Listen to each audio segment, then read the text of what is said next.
कैसे हैं आप सभी। आशा करती हूँ आप सभी बहुत अच्छे हैं और अपना ख्याल रख रहे हैं। राधा रानी अपनी कृपा आप सब पर बनाए रखे।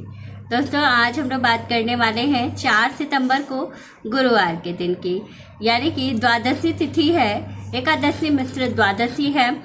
4 सितंबर को भाद्रपद महीने की द्वादशी और कुछ विशेष उपाय गुरुवार के और कुछ विशेष उपाय द्वादशी तिथि के लेकर आई हूँ, जो कि गुरुजी पंडित प्रदीप मिश्रा जी ने अपनी वीडियो में बताया है।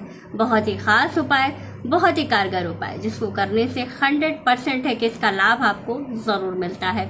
जीवन में अगर आप तरक्की करना चाहते हैं और विशेष रूप से ये जो उपाय है इसको करके आपको हमेशा जीवन में तरक्की मिलती है, आपकी किस्मत खुल जाती है। जो उपाय बताने वाली हूँ ये शाम को 5 बजे से लेके 8 बजे के बीच में आपको करना है, क्योंकि गुरुवार का उपाय है। तो ये देवगुरु बृहस्पति के साथ साथ शिव जी के इस उपाय से आपको बहुत सारे लाभ होने वाले हैं।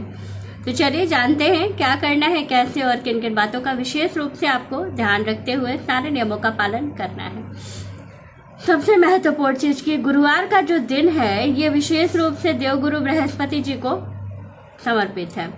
तो हम देवगुरु बृहस्पति यानी कि हरि विष्णु जी की पूजा में पीली चीज़ों का विशेष महत्व होता है।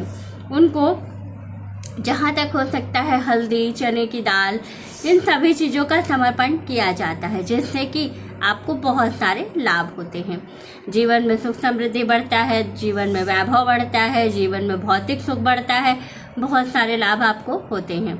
सभी चीज़ों की प्राप्ति के लिए हमें हरि विष्णु जी की पूजा करनी ही होती है, तभी हमें जो है सभी चीज़ों की प्राप्ति होती है। आज आपको एक चौमुखा दिया का उपाय लेकर आई हूँ, जो कि चने की दाल का दीपक आपको जलाना है। चने की दाल शिव जी पर कैसे चढ़ाएंगे कि आपको इसका लाभ मिलेगा। एक दाना चावल का एक अचूक उपाय और दूसरा एक बेलपत्र का उपाय लेकर आई हूँ। तो चलिए जानते हैं कैसे सारी चीज़ों को करिएगा, कैसे लाभ मिलेगा आपको। पूरा वीडियो अंत तक देखिएगा ताकि आप समझ सकें कि आपको क्या करना है। चलिए वीडियो शुरू कर लेते हैं और अच्छे से समझ लेते हैं। सबसे पहली चीज़ की द्वादशी की जो तिथि होती है ये बहुत महत्वपूर्ण होती है, क्योंकि द्वादशी के दिन किया हुआ उपाय हमेशा कारगर होता है। दूसरी चीज़ है कि द्वादशी की तिथि जो होती है ये भौतिक सुखों को प्राप्त कराने में सबसे ज़्यादा मदद करती है। द्वादशी की जो तिथि होती है यह सबसे ज़्यादा आपके जीवन में सुख और समृद्धि को बढ़ाती है। और उस दिन अगर बृहस्पतिवार पड़ जाता है, गुरुवार पड़ जाता है, तो समझ लीजिए कि सोने पे सुहागा है। चलिए जानते हैं क्या करना है आपको। पहली चीज़ है कि सुबह के समय जैसे आप देवगुरु बृहस्पति की पूजा करते हैं, हरि विष्णु जी की पूजा जैसे आप करते आते हैं, वैसे ही आपको प्रतिदिन की तरीके से करना है। इसके बाद शाम के समय 5 बजे से 8 बजे के बीच में आपको जाना है शिव मंदिर में। घर से जो चीज़ें मैंने पहले आपको बताई है वही लेकर के जाना है। चौमुखा दिया बना लीजिएगा और चने की दाल ले लीजिएगा, एक दाना चावल और बेलपत्र, एक बेलपत्र आपको लेकर के जाना है।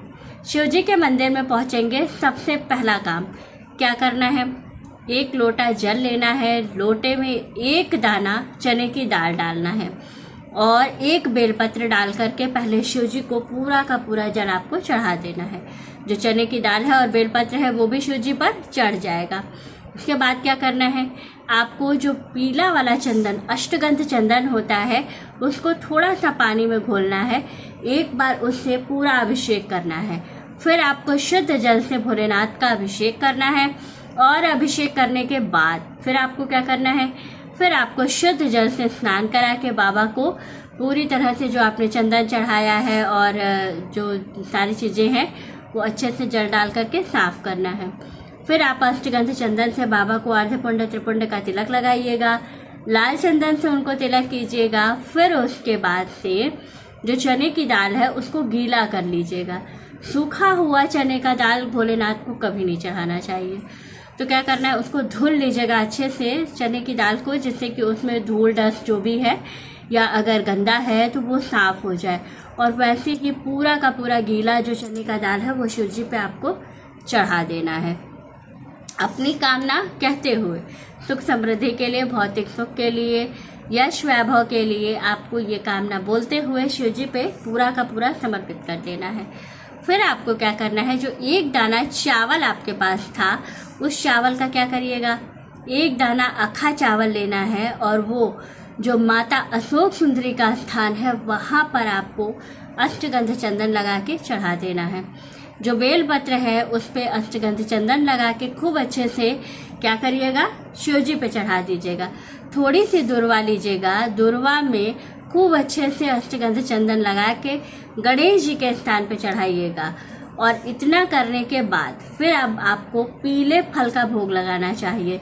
तो आप केले का भोग लगा सकते हैं, पीले पेड़े का भोग लगा सकते हैं, ये सारी चीज़ें आपको भोग लगानी है। अब इतना करने के बाद आपको विशेष रूप से क्या करना है, एक चौमुखा दिया जो आप घर से बना के लेके गए हैं लंबी बाती का, उसके लिए क्या करिएगा, जो दीपक को आसन दीजिएगा। दीपक को आसन गुरुवार के दिन जब हम देते हैं तो चने की दाल का, मैंने बोला था चने की दाल का दीपक जलाना है। तो उस समय आप ये सोचे होंगे कि चने की दाल का दीपक हम कैसे बनाएंगे। तो चने की दाल का दीपक नहीं बनाना है आपको चने की दाल का आसन देना है, उसके ऊपर दीपक रखना है और 5 दाने चने की दाल दीपक के अंदर डाल देना है, घी के अंदर। और क्या करना है, दीपक को चारों तरफ से जला देना है और भोलेनाथ से करनी है प्रार्थना।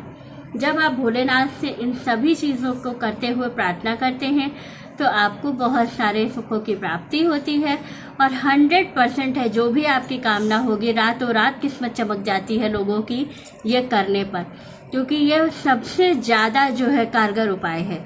और अगर मान लीजिए बृहस्पति की वजह से आपकी लाइफ में, शादीशुदा लाइफ है आपकी और अच्छी नहीं चल रही है, तो आप जो है ये उपाय करने से आपका जो वैवाहिक जीवन है वो भी अच्छा हो जाता है और जीवन में आप हमेशा जो है आपका हस्बैंड वाइफ का जो रिलेशन है वो अच्छा होने लगता है। तो ये कार्य ज़रूर करना चाहिए। और विशेष रूप से आपको जिस दिन गुरुवार पड़ता है, प्रत्येक गुरुवार को आपको क्या करना चाहिए, एक लोटे में जल भर करके फिर थोड़ी सी हल्दी डाल करके केले की जड़ में ज़रूर चढ़ाना चाहिए। जो लोग ऐसा करते हैं उनको बहुत लाभ होता है और वो जीवन में बहुत तरक्की करते हैं। बहुत ही कारगर और बहुत ही अचूक उपाय है, ज़रूर करें, इसका लाभ आपको ज़रूर मिलता है। तो वीडियो अच्छी लगे, जानकारी अच्छी लगे तो वीडियो को लाइक, शेयर और सब्सक्राइब ज़रूर कीजिएगा। राधे राधे दोस्तों।